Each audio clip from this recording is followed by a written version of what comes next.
Impacto Deportivo. 60 minutos de activación auditiva.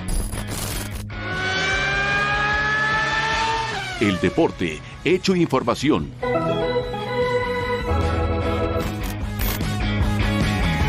Activamos tus sentidos.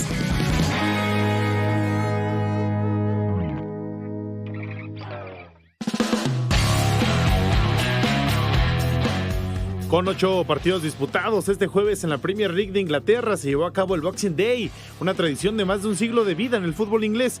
El Manchester City en esta actividad, empató un gol con el Everton y con ello suma una sola victoria en sus últimos 13 juegos. 5 seguidores del Ajax fueron condenados a 6 meses de prisión por incidentes violentos contra aficionados israelíes durante el encuentro de la Europa League entre el Ajax y el Maccabi Tel Aviv el pasado 7 de noviembre. El paranadador mexicano Ángel de Jesús Camacho ganó el premio al paradeportista del año del continente americano, un premio otorgado por el Comité Paralímpico de las Américas.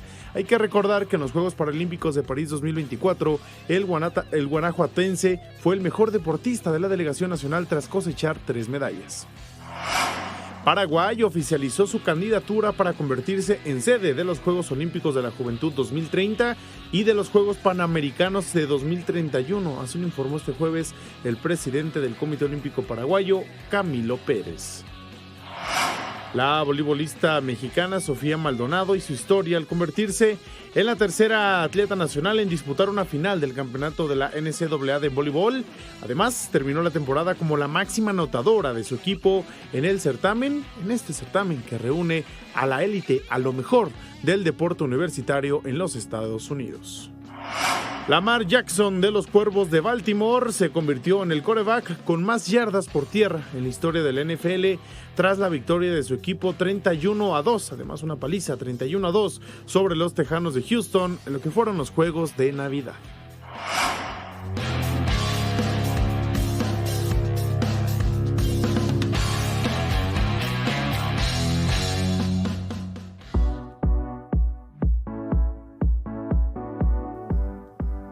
Hola, ¿qué tal amigos, amigas de Impacto Deportivo? Sean todos y todas ustedes bienvenidas una vez más a este espacio. Gracias por estar con nosotros en esta edición de hoy jueves 26 de diciembre del 2024, jueves 26 del 12 del 24. ¿Qué tal? Ya estamos a un pasito de que, se consume el año 2024 y demos paso a lo que será un nuevo porvenir para todos, para todas nosotras. Gracias de verdad por estar acompañándonos como todos los días en Impacto Deportivo.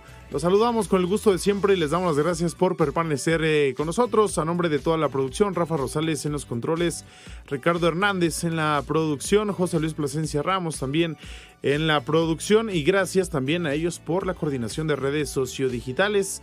Así es que con toda la actitud, con toda la actividad que tiene que ver en estos días post-navideños, vamos a arrancar Impacto Deportivo. Su servidor y amigo Juan Pablo Vilchis es quien los saluda y seré yo el encargado de llevarles hasta ustedes toda la información deportiva de la jornada.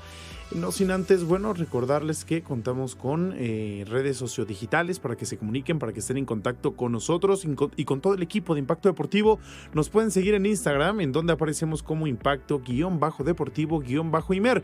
Por allá estamos en estos momentos transmitiendo en vivo y a todo color para que vaya, se integra live y entonces nos comente, nos haga alguna pregunta o bien alguna sugerencia. Nosotros nos vamos a encargar de leerlos al aire.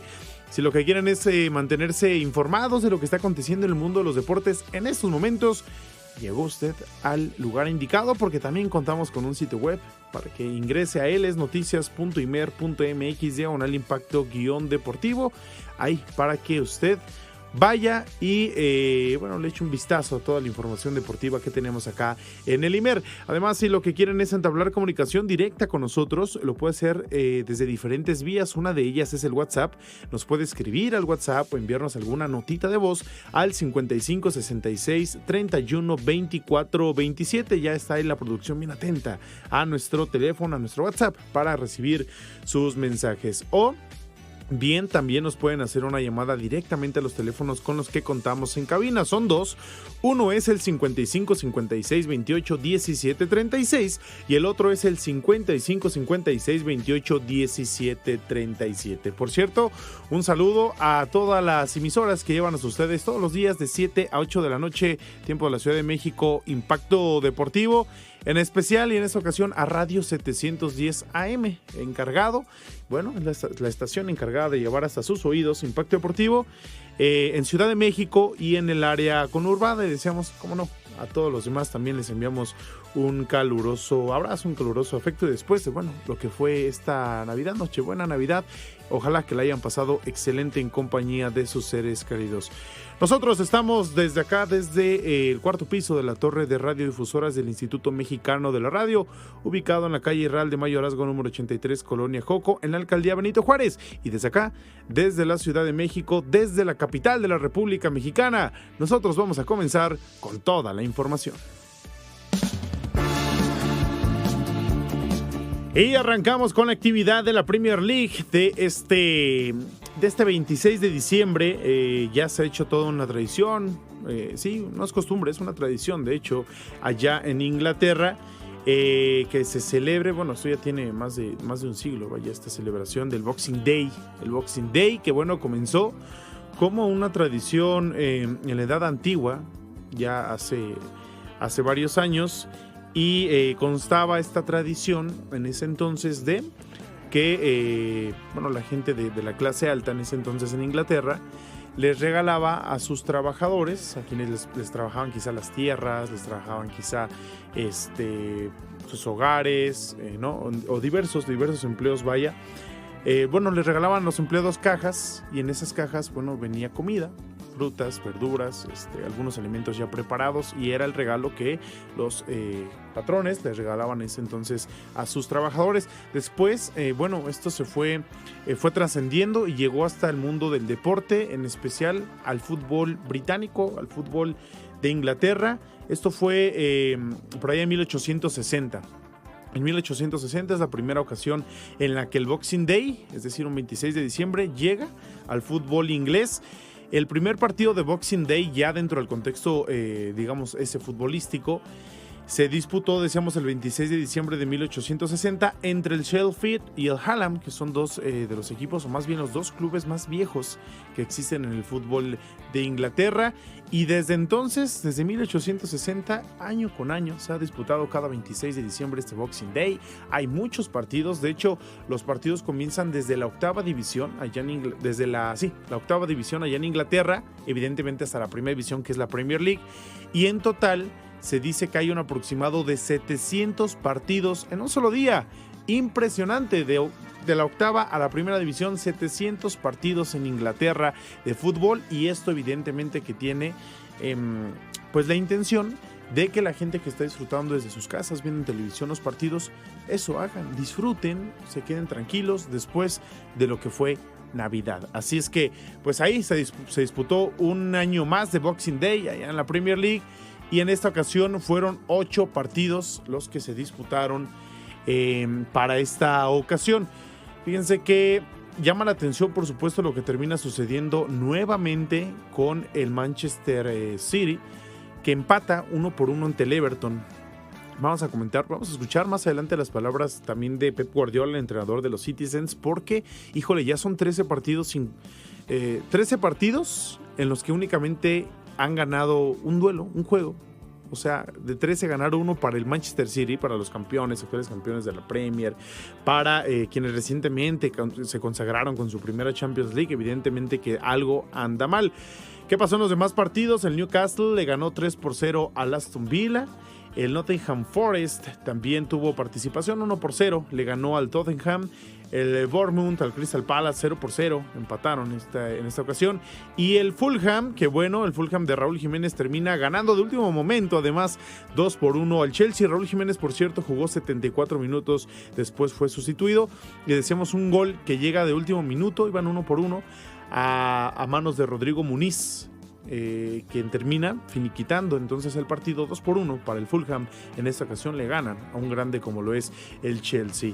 Y en más partidos, en más resultados de este Boxing Day, ¿qué sucedió en el caso de los Wolves, que le ganan sorpresivamente al Manchester United 2-0?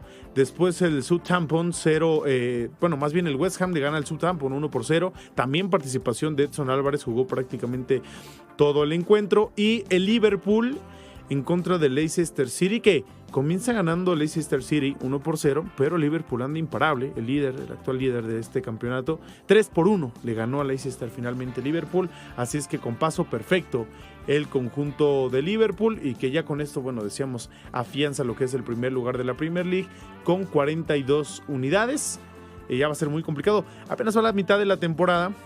Evidentemente que le queda mucho a esta situación. Hay equipos que tienen curvas de repente muy, muy descendentes, pero es verdad que Liverpool ha tenido una destacada participación, y es notorio que está muy por encima del resto de los equipos. Es un nivel de fútbol impresionante el que está jugando el conjunto de Liverpool, que además tiene en sus filas, tiene en su plantel al futbolista que va como líder goleador con 16 tantos de la Premier League. Hablamos de Mohamed Salah, el egipcio, que también está imparable, intratable, y que no se sabe si va a firmar una renovación con el conjunto de Liverpool o simple y sencillamente se despedirá del mismo. En segundo lugar, el Chelsea con 35 unidades, Nottingham Forest regresando a la élite de la Premier League con 34 unidades.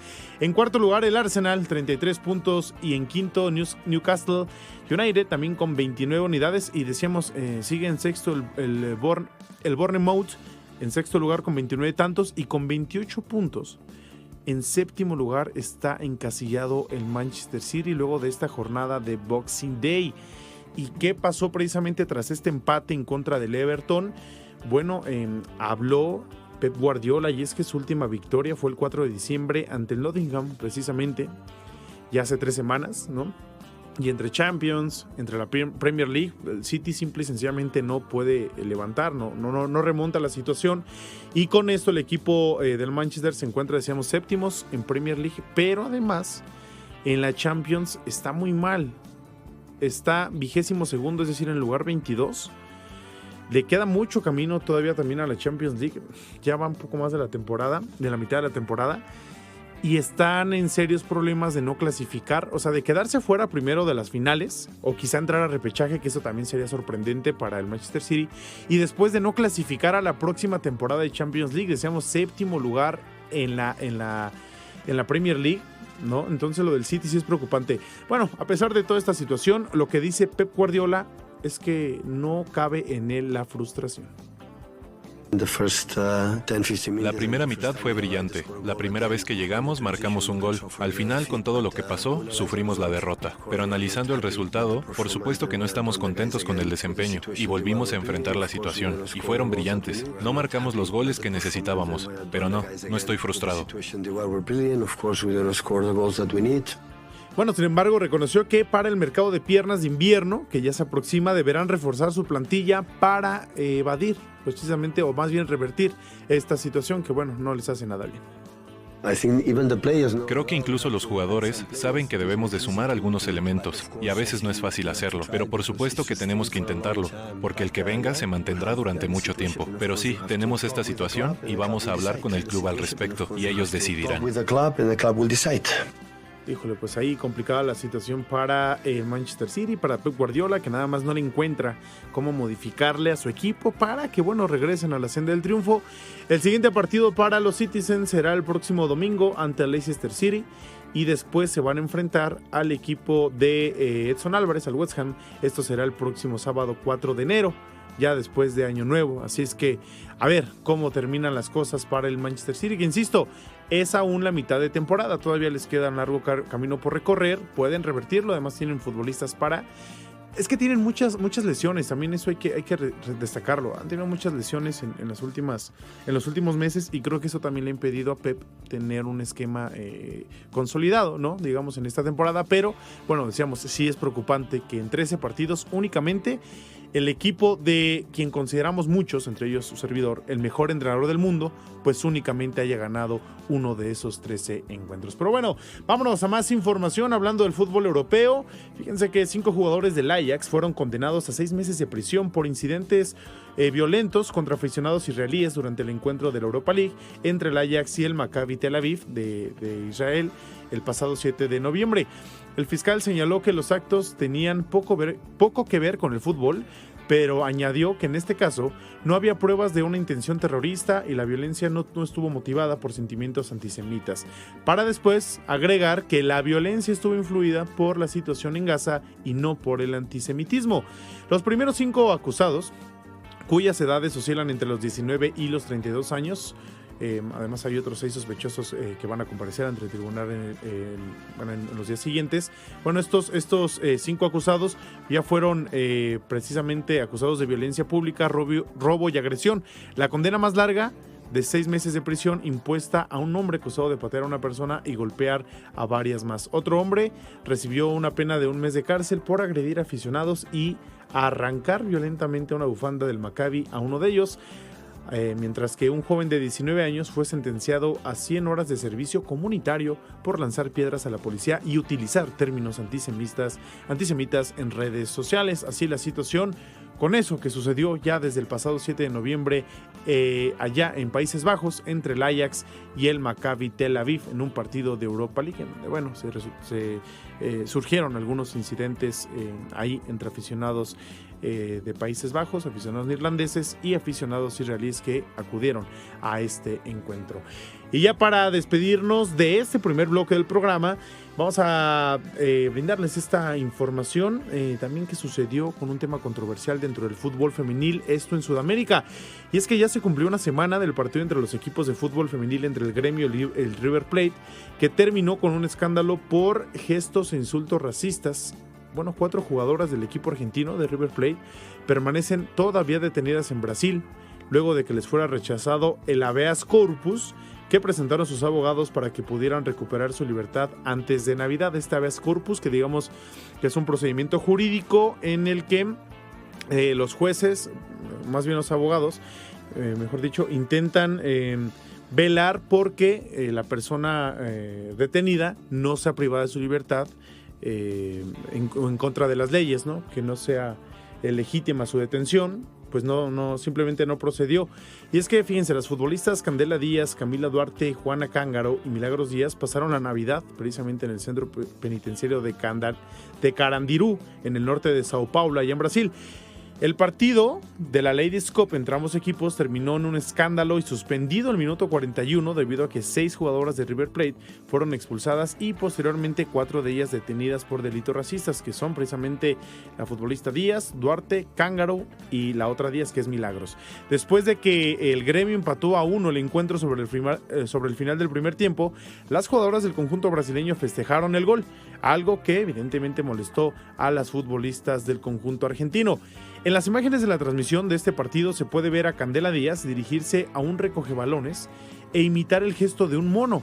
Además, las otras 3 que fueron detenidas, Duarte, Cángaro y Milagros Díaz, son acusadas de dirigirse de manera discriminatoria a la misma persona. Es más, Gremio, a través de un comunicado oficial, también denunció insultos a sus jugadoras y evidentemente al chico recoge balones. El racismo en Brasil, por cierto, está severamente condenado por la ley 7716 de dicho país, y es por eso que aún aplicando sus jueces, sus abogados, este habeas corpus, pues finalmente no les dieron la libertad a estas 4 futbolistas, y por eso tuvieron que permanecer allí en prisión en esta Navidad.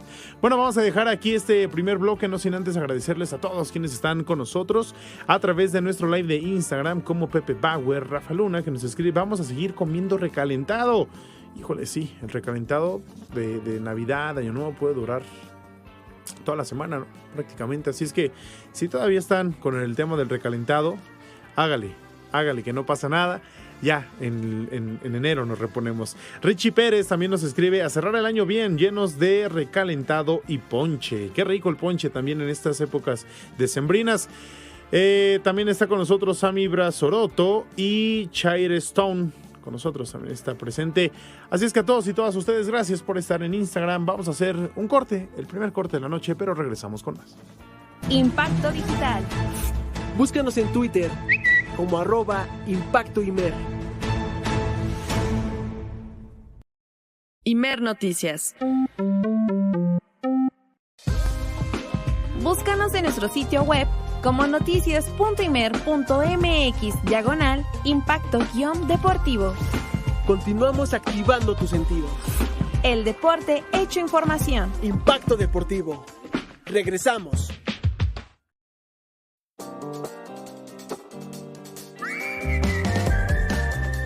Y ya estamos de regreso en Impacto Deportivo. Vámonos con más información y vamos a hablar de lo que son los Juegos Olímpicos de la Juventud.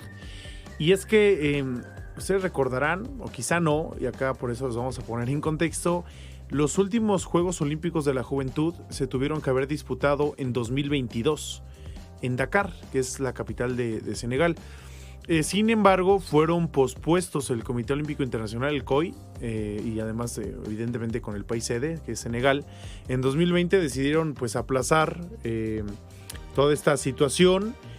Se vino, recuerden, el aplazamiento de los Juegos Olímpicos para adultos, para mayores, de Tokio 2020. Por la pandemia se iban a celebrar en 2020, se pospusieron a 2021 y por eso dijeron es que sería demasiado gasto, todo lo que implica la gestión de un evento de esta magnitud, que un año después celebremos ahora los Juegos Olímpicos de la Juventud, porque era Tokio 2021, ¿no? Y después los Juegos Olímpicos de la Juventud de Dakar 2022, un año después, iba a ser complicado en cuestiones económicas y financieras, y por eso decidieron aplazarlas hasta 2026. Es decir, ya en 2026 en Dakar serán los Juegos Olímpicos de la Juventud, pero todavía falta establecer qué país o qué ciudad va a ser la sede para los Juegos Olímpicos de la Juventud del 2030. Y resulta que ahora Paraguay ya hizo oficial su candidatura para convertirse en la sede de estos Juegos Olímpicos de la Juventud 2030. Y eso no es todo, también para los Juegos Panamericanos de 2031. Así lo informó este jueves el presidente del Comité Olímpico Paraguayo, el señor Camilo Pérez. El señor presidente ya firmó la garantía que tenemos que enviar a Panam Sport para poder ser sede de los Juegos Panamericanos del 2031, de presentar la candidatura y poder estar en las próximas votaciones que serán el 7 de agosto acá en Asunción, en la asamblea de Panam Sport. Así que estamos demasiado contentos desde el Comité Olímpico Paraguayo, oficializando la presentación de Paraguay para estos dos grandes eventos deportivos.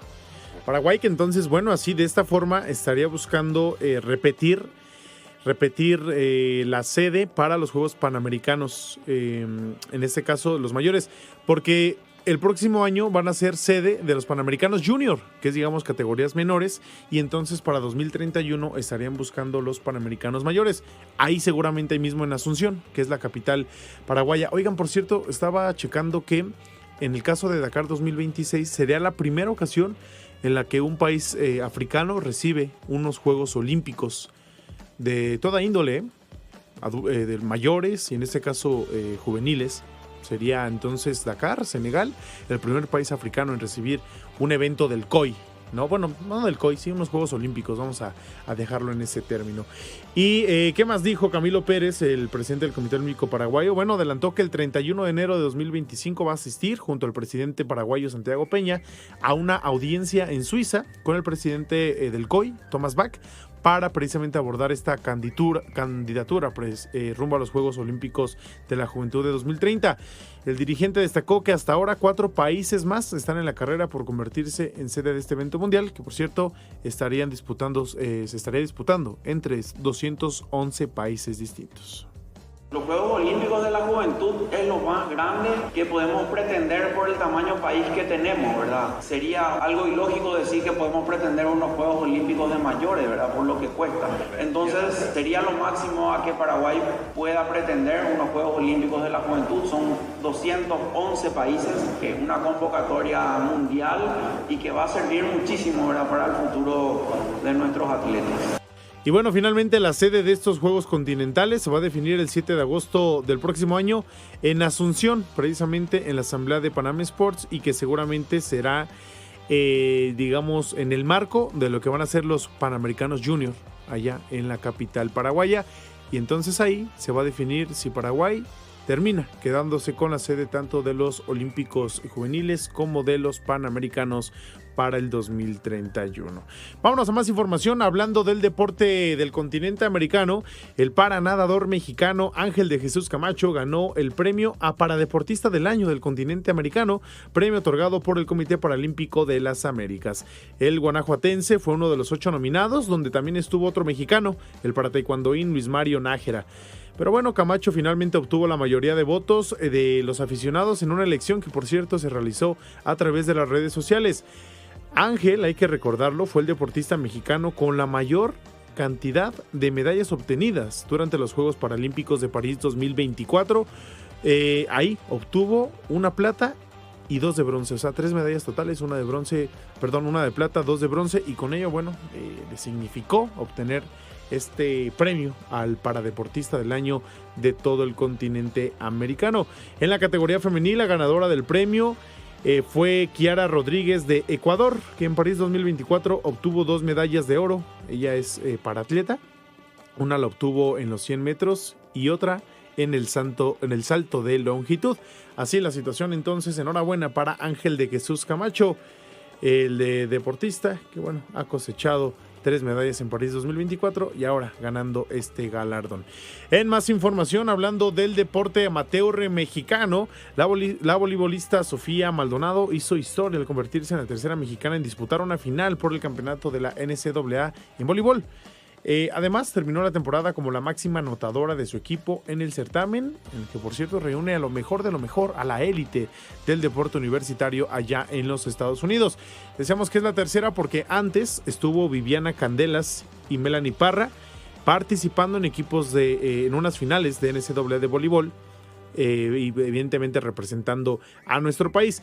El equipo de Sofía Maldonado, de la mexicana, terminó perdiendo esta final 3-1 ante las Nittany Lions con parciales de 25-23, 34-32, 20-25 y 17-25. La actuación individual de Sofía le valió ser la segunda mejor anotadora de todo el torneo, pero la mejor de su equipo con 22.5 unidades para ella en todo lo que fue, este campeonato 2024. Y es que no es todo, además ha destacado porque en su primer año, la tapatía, que todavía tiene 22 años, fue nombrada como novata del año del PAC 12 y estuvo incluida en el equipo ideal de toda la campaña. Así es que Sofía Maldonado haciéndolo muy bien, representando a México en la NCAA, en este caso dentro de la disciplina del voleibol. Vamos a hacer una pausa y regresamos con más. Esto es Impacto Deportivo. Impacto Digital. Continuamos activando tus sentidos. @IrmaCue.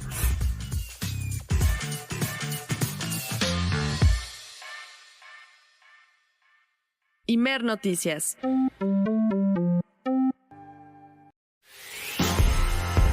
Volvemos con más. Impacto Deportivo. Continuamos activando tus sentidos. Y ya estamos de vuelta en Impacto Deportivo. Ahora vamos a escuchar una charla que sostuvo nuestra compañera Irma Cuevas con Emilio Arenas. Él es un ultramaratonista que se convirtió en el segundo mexicano en correr en el desierto de Atacama, allá en Chile. Él recorrió 500 kilómetros en 115 horas, finalizando en la 4ª posición dentro de esta edición 2024 del The Speed Project. Escuchamos esta charla con Irma Cuevas.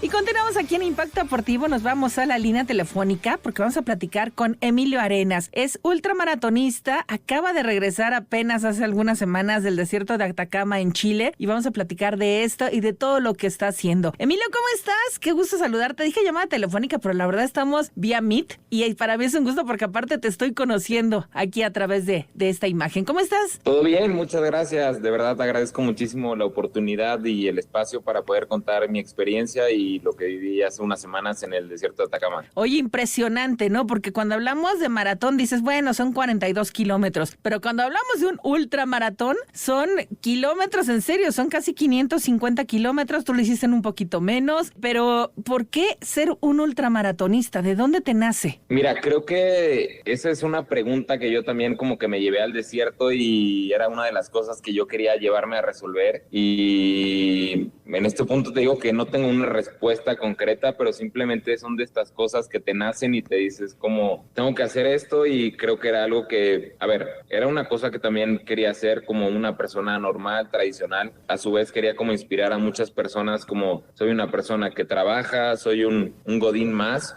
y como una persona común y corriente, pero que también que se propone algo y lo puede lograr, ¿no? O sea, ¿nunca habías hecho un ultramaratón? ¿Fue tu primero? Había hecho una carrera de ultramaratón que era como 110 kilómetros, pero esta ocasión fueron como 5 veces más, ¿no? Hice alrededor de 500 kilómetros. No sé, no tenía como una experiencia previa, pero sí tenía como simplemente esta idea de poder lograr algo que fuera como, no sé, muchos kilómetros, y también, como te digo, demostrar como que a la gente que tengo este objetivo y puedo hacerlo porque me nació esta idea y quiero inspirar a la gente. Oye, pero te preparaste obviamente antes de ir a Chile, que alguien llegó y te dijo, oye, va a haber este ultramaratón, vamos a hacer el desierto, o ¿cómo te enteraste que estaba esta competencia? Mira, esta es una carrera que es por invitación, ¿no? No es como una carrera tradicional en donde tú llegas y tú te inscribes, sino simplemente es como de voz a voz. Es una carrera como de alguna forma clandestina, por así decirlo, y entonces te llega la invitación, y además es una carrera que no tiene como reglas, tampoco tiene espectadores, es una carrera de alguna manera diferente, en el sentido en que no es como un maratón en donde tú llegas y yo me inscribo y también tengo mis puntos de hidratación y también tengo cierta distancia que tengo que correr. Simplemente es como una carrera sin espectadores, y obviamente me entrené, tengo un entrenador que me ayudó unas semanas antes para poderme preparar de alguna manera. Yo corría, te digo, no sé, yo empecé a correr en la pandemia 5 kilómetros, 10 kilómetros, 15 kilómetros, y después como que me nació esta chispa de empezar a correr distancias más largas, y ahí es donde conocí una carrera que se llama Salavalle, que es una carrera mexicana en donde corres de Ixtapan de la Sal a Valle de Bravo, y bueno, ahí fueron 110 kilómetros, y después llegó esta oportunidad de correr en el desierto de Atacama, en donde es una carrera que lo que buscas se llama The Speed Project, y es correr lo más rápido que puedas del punto A, que era en este caso de la costa, al punto B, que era San Pedro de Atacama, y cruzando el desierto de Atacama, que es el desierto más seco del mundo. ¿Y les dan alguna ruta? ¿Te dicen, bueno, tienes que seguir aquí derecho, o una brújula, un mapa? ¿Cómo es esa carrera? Sí, existe como una ruta tradicional que es corriendo a través de la carretera, ¿no? Del punto que te digo que es de Iquique, que es la costa, a San Pedro de Atacama, es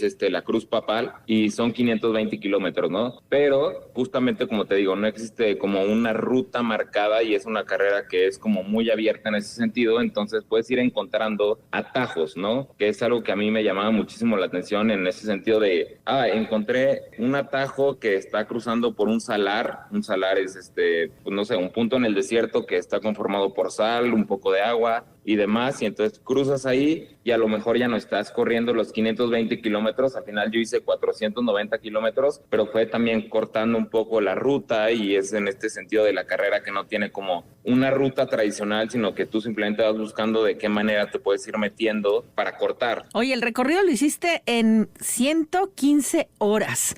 ¿Cómo distribuiste el tiempo, los días? ¿Les dan chance, no sé, que cae la noche y descansan? ¿Cómo fue que pudiste mantener estas 115 horas? Mira, y es súper complejo porque te digo, es una carrera que al final no hay reglas, entonces cada competidor tiene su propia estrategia, ¿no? Entonces puedes dormir 1 hora, puedes dormir 7 horas, entonces como que cada quien va decidiendo eso en el camino. Yo, en mi caso, por ejemplo, no sé, hacía una jornada como de 20 horas, descansaba unas 3 horas, me despertaba, literalmente dormía en un sleeping bag en medio del desierto y le decía a mi equipo, oye, ya creo que ya dormí algo, estoy un poco recuperado, despiérteme, vámonos, y seguía corriendo. Mis jornadas eran alrededor de unas 20 horas y nada, como que el resto era simplemente como moverte, porque también es muy complejo, llega un punto en donde el cansancio también te agota y tantas horas de estar como activo también te empiezan a pegar en el cuerpo, ¿no? Entonces también como que era un punto en donde sí puedo seguir corriendo un tramo, pero también a su vez mi cuerpo no me lo está permitiendo, entonces voy a seguir caminando un tramo. De hecho te pasó, ¿no? Hubo, no sé si en tercer día o algo así que ya no te respondían bien las piernas. Sí, y justamente algo que me parecía súper curioso y yo juré que no me iba a pasar nunca, era que iba a alucinar, ¿no? O sea, a mí me parecía como algo, no sé, es algo como extraordinario, que a lo mejor no estás bien hidratado o algo así, pero a pesar de que yo cumplí como toda esta cosa de estoy bien hidratado, estoy cumpliendo con mis horas y demás, me pasó que empecé a alucinar, que era algo como que no tenía como contemplado, ¿sabes? Y al final es muy curioso porque yo era consciente de que estaba medio alucinando y bueno, pues seguías avanzando y también esta parte de, no sé, era como compleja esa parte. Oye, ¿llevabas una mochila, traías ahí el sleeping, comida, agua o ibas nada más corriendo tú? No, yo llevaba un equipo de 3 personas que iban apoyándome porque evidentemente es súper complejo si yo quisiera hacer esto solo. Iban 3 personas conmigo, unas personas estaban encargadas de mi hidratación, de mi comida, otra persona estaba encargada un poco de la estrategia de vamos a ir avanzando por esta ruta, vamos a ir cumpliendo estos segmentos y otra persona estaba encargada un poco de seguir como motivándome a avanzar, ¿no? Que es como una cosa que se llama pacer, que es como mantener el ritmo de una u otra forma. En este momento vamos a seguir corriendo, en este momento es momento de parar, de calmarte y demás. ¿Qué fue lo más difícil de este Speed Project? Híjole, creo que lo más difícil fue justamente esta parte de poder integrar elementos como la altura, que creo que es algo que por más que te prepares nunca estás preparado. Es como estábamos corriendo a 4,400 metros sobre el nivel del mar y pues por más que puedas ir a la montaña, a correr por ahí, prepararte, creo que como que depende de si tu cuerpo se puede adaptar o no. Ese es uno de los elementos más importantes. El otro, pues la distancia, ¿no? Creo que por más que también entrenes, correr alrededor de 500 kilómetros, cada día era un desafío diferente y en el sentido de hoy me duele tal cosa, hoy me está pesando el cansancio. Te digo, o sea, las noches para mí eran súper complejas porque por más que yo intentaba como mantenerme enfocado y así, llega un punto en donde el cuerpo ya no reacciona, ¿sabes? Entonces, por más que trates de mantenerte enfocado en correr, como que también el cuerpo te dice estoy cansado y me quiero dormir y demás. Entonces, creo que esta parte de luchar contra mí mismo, mi cansancio, demás, creo que fue bastante complejo. Oye, ¿y el clima qué tal? Porque hace calor en el día, frío en la noche, ¿no? Sí, eso también me pareció extraordinario, ¿no? O sea, a partir de las 9 de la noche, literalmente, o sea, se hacía tarde, supernoche, que es, te digo, como a las 9 de la noche, y literalmente apenas se metía el sol, empezaba a hacer un frío durísimo, ¿no? Literalmente como si estuviera en la nieve. Entonces era súper importante protegerme como con guantes, con chamarras y demás, y también en el día estar expuesto al sol tantas horas era súper complejo, ¿no? La mayoría de la gente me decía como, obviamente ibas con playera de manga corta, pero no, o sea, yo trataba de utilizar playera de manga larga precisamente por esta parte de que el sol, no sé, te digo, por más que trates de ponerte bloqueador y demás, es tanto tiempo expuesto al sol que creo que es necesario como cubrirte con otras capas, y por más que uses bloqueador y demás, necesitas tener como una cobertura adicional. Y me pasaba como que en las noches sentía que estaba, no sé, sentía que tenía temperatura, pero al final creo que solamente era como el resultado de estar tantas horas expuesto al sol. Oye, ya que llegas a la meta, te enteras que eres el cuarto, ¿no?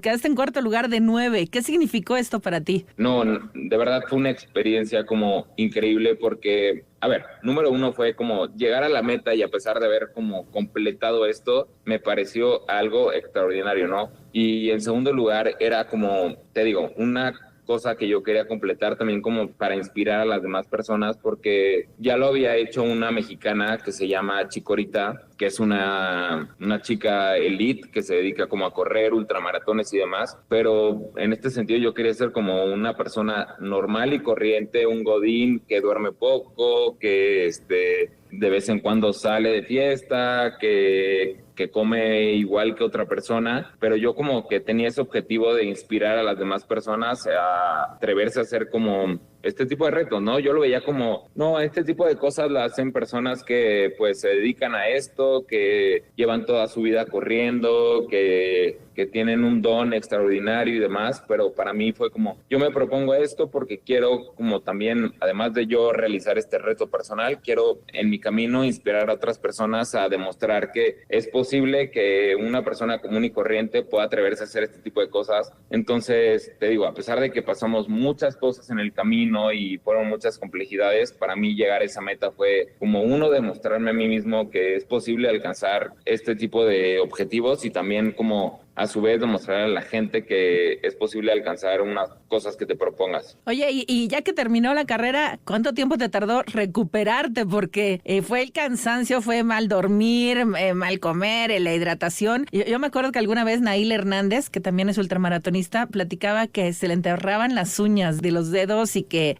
de los dedos de los pies, obviamente, y que se tenía que quitar hasta la uña para poder seguir corriendo. ¿Te pasó algo así físicamente que hayas tenido que recuperarte especialmente?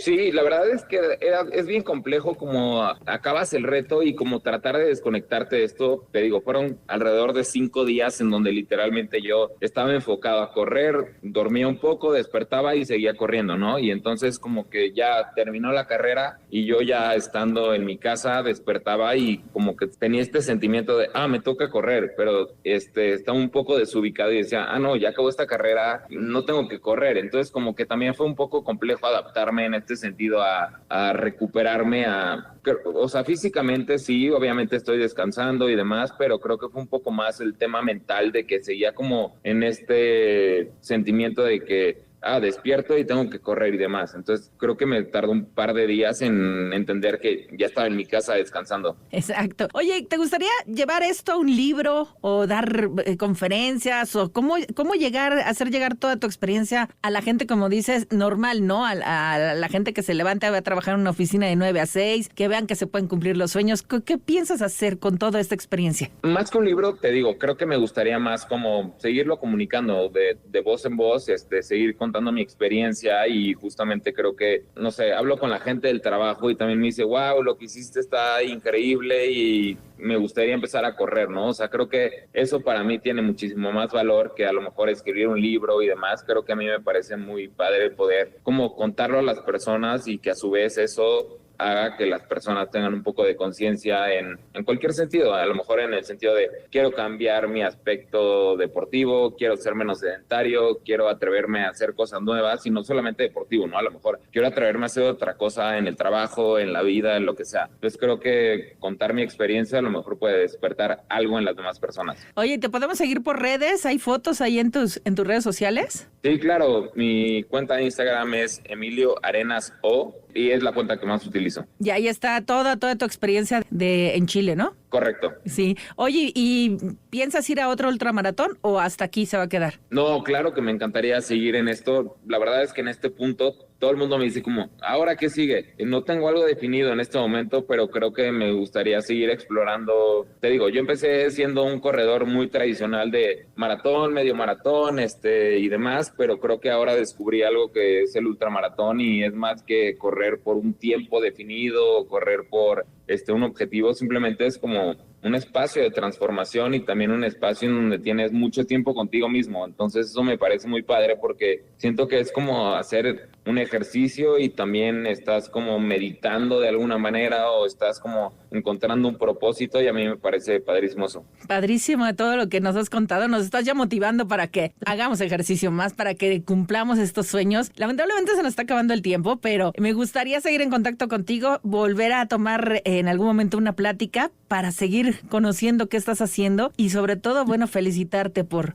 este logro y porque pudiste salir de tu zona de confort, ¿no? Para conseguir estar en este ultramaratón. Muchísimas felicidades. No, al contrario, muchísimas gracias por el espacio para poder contar un poco de mi experiencia y te digo, creo que pues cualquier persona que se proponga algo, así sean no 500 kilómetros, así sean, estoy empezando a correr y quiero correr 5 kilómetros, me parece igual de apreciable, igual de un logro increíble de una persona. Así es. Pues te agradezco mucho. Muchas felicidades ahora que termine el año, que viene el próximo año y que vengan muchos logros más. Igualmente, muchas gracias. Muchísimas gracias. Platicamos con Emilio Arenas, es ultramaratonista. Ya escucharon, recorrió este desierto de Atacama en Chile. Estamos aquí en Impacto Deportivo. Nos vamos a ir a la pausa. Regresamos con más.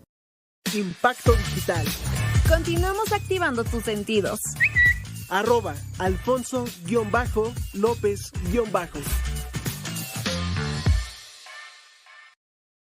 Impacto Digital. Sintonízanos de lunes a viernes por Radio 710 o de manera digital, escúchanos por Radio México Internacional. Impacto Deportivo. Regresamos.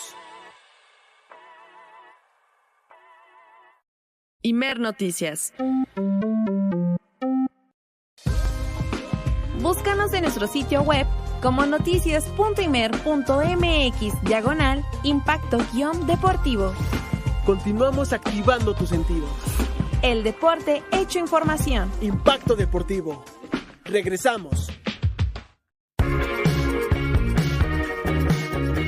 Y ya estamos de vuelta en Impacto Deportivo, ya en la recta final de nuestro programa. Y rápidamente, Lamar Jackson de los Cuervos de Baltimore se convirtió en el quarterback con más yardas por tierra en la historia de la NFL tras la victoria de su equipo, una paliza 31-2 sobre los Tejanos de Houston en los Juegos de Navidad que se dieron precisamente este miércoles. Jackson corrió para 86 yardas, sumó 6,110 en su carrera, con los que superó la marca de 6,109 yardas que le pertenecía a la leyenda de los Halcones de Atlanta, Michael Vick, desde el 2015. Lamar lideró el triunfo de su equipo con 3 anotaciones, 2 por pase y 1 por acarreo.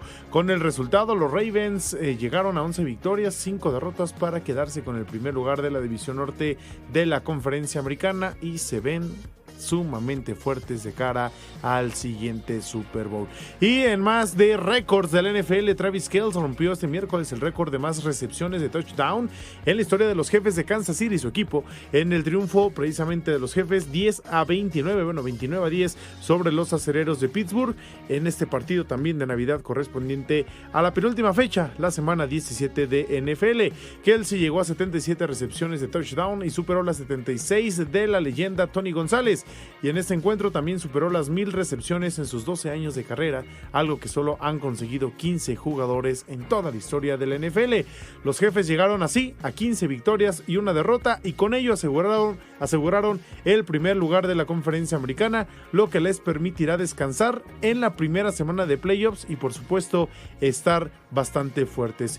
Y hoy continuó la actividad de la semana 17 de la NFL con el choque entre los Osos de Chicago, que ya están eliminados con 4 ganados, 11 perdidos, y los Halcones de Seattle con los Halcones Marinos de Seattle, 7 perdidos sobre 8 ganados, un equipo obligado a ganar para continuar con esperanzas rumbo a los playoffs.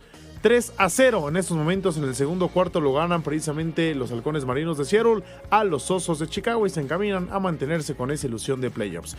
Bueno, se nos ha terminado el tiempo. Hasta aquí Impacto Deportivo. Nos escuchamos mañana. Chao.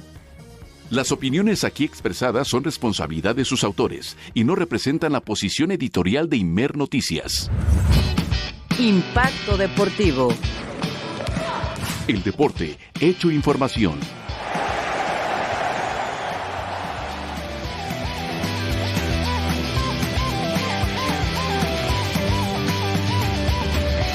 Activamos tus sentidos.